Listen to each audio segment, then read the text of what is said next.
I wasn't invited to my only son's wedding. I found out about it through LinkedIn. It wasn't just a wedding, it was a declaration, a message, loud and clear, that I no longer existed in his life.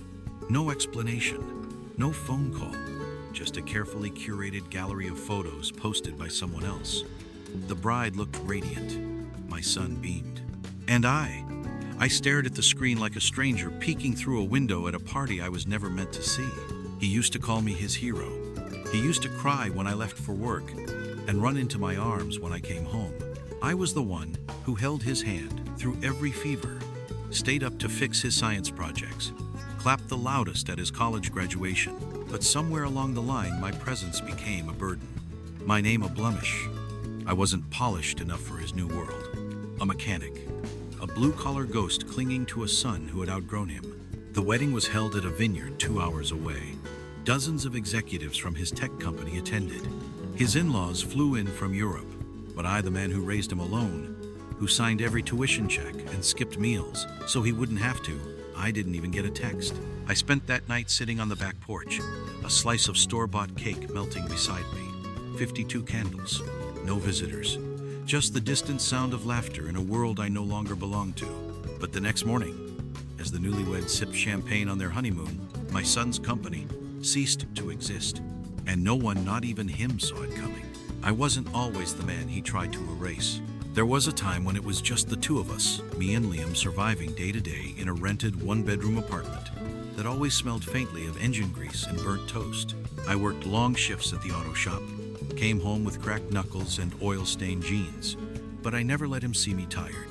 I wanted to be his rock, his constant, his safe place in a world that kept shaking beneath our feet. His mother left when he was 5. One day she said she was going out for milk, and she never came back. Liam never asked about her after that. I think, deep down, he knew I was hurting too much to answer. So I threw everything I had into raising him. I patched up his scraped knees, read bedtime stories until my throat went dry, and packed his lunch every morning, slipping in silly notes I wrote on the back of receipts. He was bright, brilliant even, always asking questions, taking apart old radios, rewiring lamps. By high school, he was building apps in his bedroom and winning science fairs with ease. I couldn't keep up with his genius, but I never tried to. My job wasn't to understand everything, just to make sure he had the space to become whoever he was meant to be. I sold my Harley to help pay for his college, cashed in my retirement early, skipped medical appointments I couldn't afford, just so he'd never have to feel the weight I carried alone. He graduated summa cum laude from Stanford, then started his own tech firm 2 years later. The company exploded overnight. Everyone called him a visionary. I called him son. He called me less and less. At first, I made excuses. He's busy, I told myself. He's building something important. I watched his interviews online, read articles about his company, tried to learn the language of venture capital and series of funding. I didn't understand most of it, but I wanted to stay close somehow. Then the visits stopped altogether. He skipped Thanksgiving one year, sent a bottle of wine the next. On my 50th birthday, he emailed a gift card with no message. I stared at it for hours, wondering if maybe he just forgot to write something. I told myself it didn't matter, but it did. The final blow came 1 week before the wedding. I was fixing Mrs. Delaney's Corolla when her son, a lawyer downtown, walked into the shop. He leaned over the counter and said, "Hey, did you hear? Liam's getting married next Saturday, big deal swanky vineyard event. Whole tech community's going." He blinked at him. "Married?" I asked. He raised an eyebrow. "You didn't know?" I laughed. It came out cracked and dry. That night, I scrolled through my messages. Nothing. No email. No invitation. No mention of a fiancé. I searched her name online, found engagement photos. She was beautiful, elegant, the kind of woman you'd expect to see on the arm of a rising Silicon Valley star. In the captions, he referred to her parents as my new family. My name appeared nowhere, not even once. I didn't cry. Not then. But something inside me, something that had held on through every missed call, every ghosted holiday, every quiet dinner for one finally let go. And in that moment, a silent vow took root. If I was no longer his father in public, then I would no longer be his safety net in private. He didn't confront him. I didn't call, didn't email, didn't show up with questions or fists full of rage. That would have been too easy for him to expect it. The forgotten father, trying desperately to reclaim a role he'd already been edited out of. Instead, I cleaned my hands, went home, and pulled out the old briefcase I hadn't touched in almost 20 years. Liam never knew this, but I wasn't always just a mechanic. Before I opened the garage, before life broke into sharp, jagged pieces, I was in finance. Mergers, acquisitions, back-end corporate structuring. I had a quiet talent for seeing where the money moved before it moved. My name used to appear in small print on IPO contracts no one ever read. Then his mother left, and I chose stability over ambition. I chose oil-stained hands over ivory towers because he needed someone home for dinner, but I never unlearned the game. 5 years ago, when Liam started his company, I invested anonymously. I used a former colleague as a proxy, purchased 21% of the company through a shell corporation registered out of Delaware. I signed no documents as dad. I just watched quietly as my son built an empire atop a foundation he never realized I'd helped pour. At first, I invested because I believed in him. Now, I watched for a different reason. I read through every quarterly report, noticed things, a shift in board structure, aggressive expansion too soon, a few shady side ventures that hadn't been properly disclosed. His CFO, Rebecca Liang, was smart, but too trusting. His CTO was distracted by a side startup. And Liam had gotten careless. He was betting big on a new AI product, Halo. The funding round was rushed. There were red flags in the patent filings. I ran the numbers again and again. They never added up. So I started gathering everything: emails, licensing loopholes, dormant company accounts, duplicate trademarks. I contacted a few friends still active in corporate law. Quietly, carefully. No paper trail to me. One by one, the pillars of his business began to rot beneath him, and he didn't even know he was standing on them. The week before the wedding, I finalized everything. Transferred control of the holding entity to a legal firm in my name. Froze a crucial round of bridge funding through a partner VC firm I had connections with. Paused the IP licensing renewal his entire product line depended on. Everything was still technically legal, clean, undeniable. Then I waited. The wedding happened that Saturday. I saw the photos again on LinkedIn. It wasn't even Liam who posted them. It was one of his junior execs. A series of perfectly filtered images. Liam in a tailored tuxedo, his bride in ivory lace, guests laughing under string lights. One caption read, "From garage to greatness, what a journey, brother." I stared at those words for a long time. Garage to greatness. He had told people he built his company from scratch, that he had no help, just grit. Funny, my hands still ached from those garage nights. I closed the app, finished my coffee. Then, without hesitation, I made the final call. The firm executed every motion I'd prepared, liquidated the shell corporation's holdings, pulled out all convertible notes, triggered a clause in their IP licensing agreement that Liam had never read carefully. It was surgical, precise, no drama, just the quiet sound of a digital empire crumbling. Before the honeymoon breakfast was over, I didn't feel joy. Not yet. Only silence. A silence I had learned to live inside of. But the storm had begun, and he had no idea where it was coming from. Monday morning, while Liam and his new wife were still basking in the afterglow of champagne and curated hashtags, his assistant walked into the office to find the servers offline. At first, she assumed it was a maintenance error. Then came the emails, first from the patent office, then from the licensing board, then a call from their largest client, informing them that the contract had been suspended. Not canceled, just frozen. Legally. By 10 a.m., Liam was on the phone with his CTO. By 11, with his lawyers. By noon, with investors pale, frantic, angry. None of them had answers. Halo, the product they had bet everything on, had just lost its legal right to operate. Their AI model was built on IP owned by a small firm based in Delaware. A firm no one had ever heard of, but that legally held the technology's foundation layer. The license had expired at midnight. Renewal was denied. And since the software relied on that license to run, The code essentially was dead. Liam demanded names. The lawyers gave him one: Northbridge Analytics. He had never heard of it, but I had, because I created it.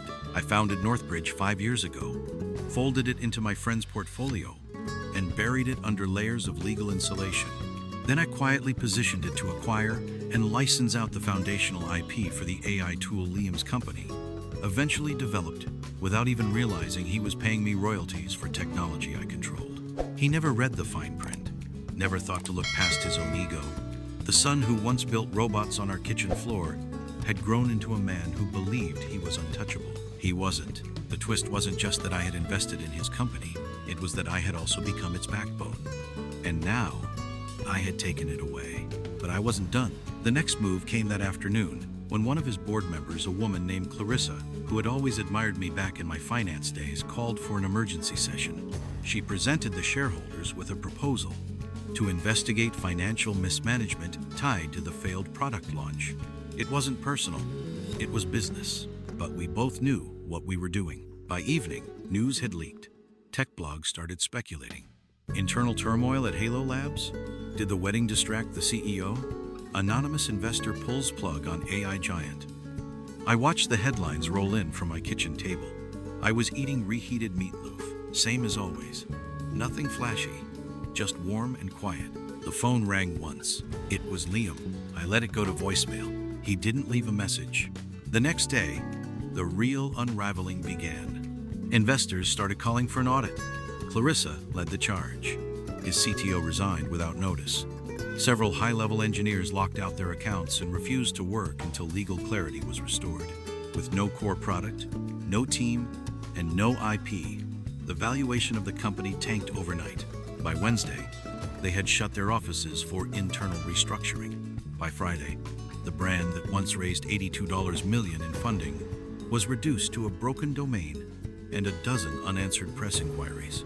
And still Liam had no idea who had orchestrated it all, but the world did. Because as a final, quiet move, I authorized Northbridge to release a statement. We regret to inform the public that due to internal breaches and repeated failures to comply with licensing terms, our partnership with Halo Labs is permanently terminated. I signed it as founder and managing partner. My name was at the bottom, for the first time. And whether he read it that moment or days later, I knew he finally saw me. Not as a burden, not as an embarrassment, but as the man who held more power than he ever imagined. The real humiliation didn't happen behind closed doors. It happened on stage. Liam had been scheduled to speak at the Baytech Innovators Summit the following weekend, his biggest appearance of the year. A keynote address in front of thousands of founders, VCs, reporters, and aspiring young entrepreneurs. The topic? Building something from nothing. The irony was cruel. The summit organizers hadn't canceled his slot. Not yet. They assumed the chaos at Halo Labs was a glitch, a tech hiccup, a minor scandal to be spun. Liam had always been good with words. He could charm a crowd, sell a dream. But that Saturday morning, when he walked on stage, something had shifted. He looked smaller, paler. His trademark confidence had wilted into tight-lipped anxiety. The applause was polite but cautious, as if the room already knew what he didn't want to say. He began his speech with a joke. No one laughed. Then he launched into his story, how Halo was born in a garage, how he built it from scratch, how it was a family of believers. At that word, family, his voice caught for just a second. A blink of hesitation, maybe the first crack in the polished mask, but he pushed through. 5 minutes in, Clarissa stood up in the audience and walked out. A few reporters followed. Then came the first notification on the big screen behind him. Breaking news: SEC launches inquiry into Halo Labs licensing dispute. Gasps filled the room. The moderator leaned in and whispered something. Liam froze. And then, the projector cut to black.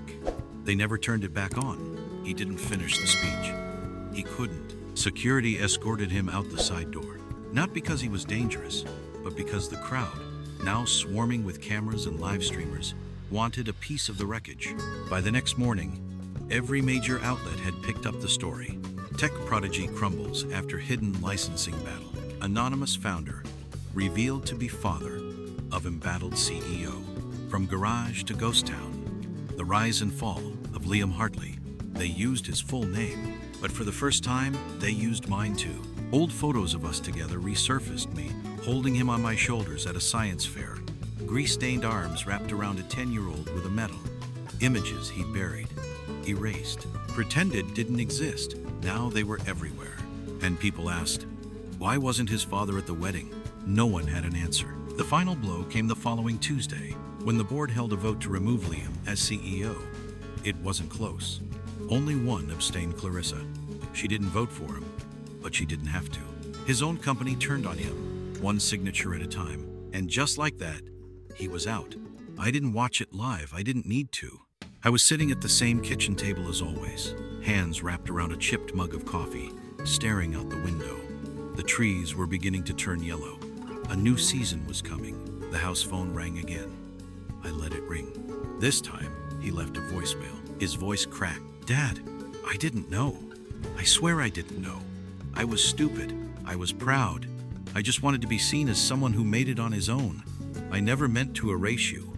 I don't know how to fix this. There was a pause. Then he added quietly, I don't even know who I am without this company. I didn't call back. Not because I hated him, but because I knew.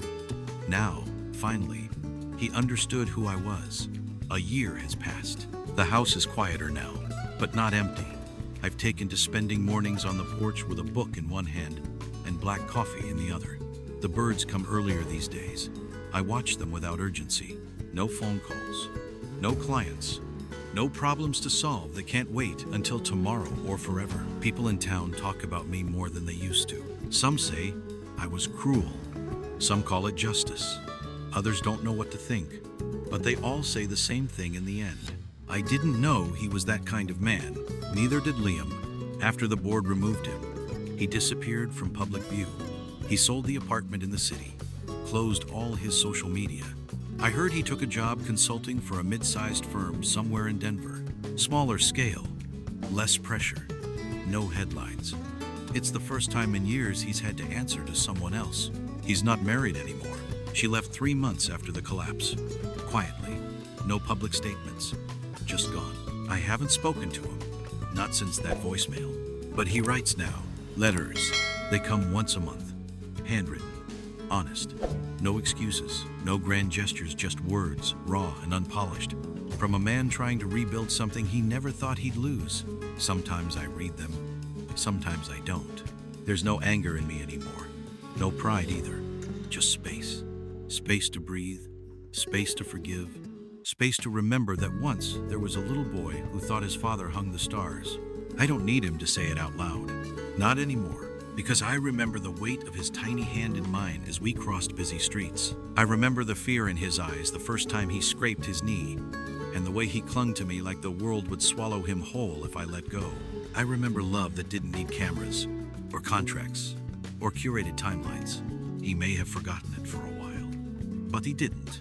So I light the porch lantern each evening, just in case. Not because I expect him, but because if he ever does return, I want him to see he still has a way back home. Life has a way of revealing who truly values us, not through grand gestures, but through quiet choices. Sometimes, the deepest betrayals don't come with shouting or slammed doors. They come in silence, in absence, in the decision to leave someone out. But what we choose to do with that pain defines us far more than what caused it. Revenge doesn't have to be loud. Dignity doesn't need to scream. True power lies in restraint, in knowing your worth, even when others forget it. And healing? It often begins when we stop begging to be seen and start standing tall in the truth of who we are. Because no matter how far someone strays, the light we leave on for them, whether they return or not, says more about our character than their absence ever could. What would you have done if your own child erased you from their life? Do you believe this father went too far? Or was this the only way he could finally be heard? Let us know in the comments below, because stories like this aren't just fiction. They reflect real pain, real choices, real consequences. Would you have forgiven him if you were the son? Or would you still be waiting for an apology if you were the father? And if you've ever been left out, forgotten, replaced, what did you do next? We want to hear your voice, your story, your truth. Because this channel isn't just about drama, it's about reflection. It's about what happens when love is tested and when silence speaks louder than words. So drop your thoughts below and don't forget to subscribe if this story moved you. We've got more coming, and they only get deeper from here.